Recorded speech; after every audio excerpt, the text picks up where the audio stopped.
this section, the 70-year exile is over and the people are allowed to return home. But the Jerusalem that they find isn't the one that they remembered. The temple's been destroyed and the walls are only about knee-high. So today I want to introduce you to four main characters during this section and some of the things that they did. A man named Zerubbabel returned to rebuild the temple. When he had finished rebuilding the temple, some of the people cheered because they finally had a place to worship again. But at the same time, some people wept because it wasn't as great as the temple that they remembered. While many of the Israelites decided to return back to Jerusalem, some of them decided to stay in Persia. One of them's name was Esther, and she was a beautiful peasant girl.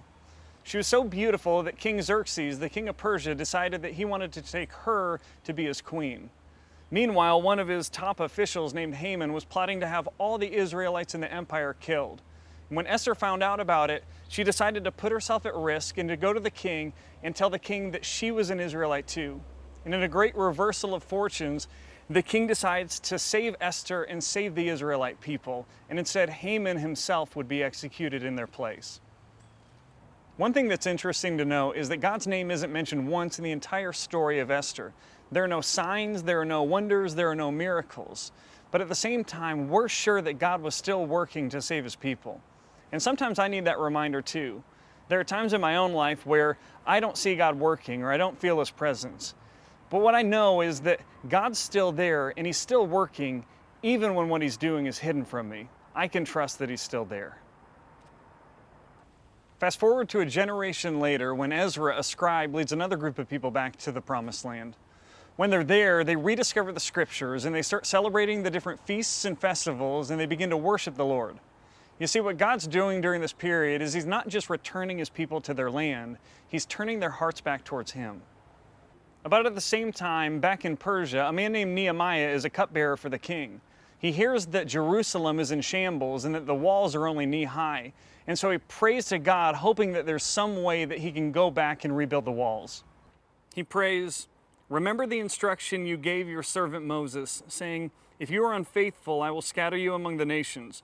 But if you return to me and obey my commands, then even if your exiled people are at the farthest horizon, I will gather them from there and bring them to the place I have chosen as a dwelling for my name.'" And when Nehemiah asks the king if he can go back to Israel, the king allows him to go back and rebuild the walls. In this session, we've seen God's people return to him. And sometimes I think we have that same responsibility as well. When there are times where we don't feel as close to God as normal, sometimes we need to take intentional steps back towards God. So I want you to talk about this question in your group. When you feel far away from God, what are some specific steps you can take to return to him? When the book of Nehemiah ends, there will be 400 years of silence before the Savior of the world comes. The 4,000 years before this has all been preparation for Jesus. But when the time had fully come, God sent his Son, born of a woman, born under the law, to redeem those under the law. And with Jesus, we finally see God reveal his plan to bring healing to the sin and brokenness in the world. In Jesus, we're all invited into the story. God's grand story.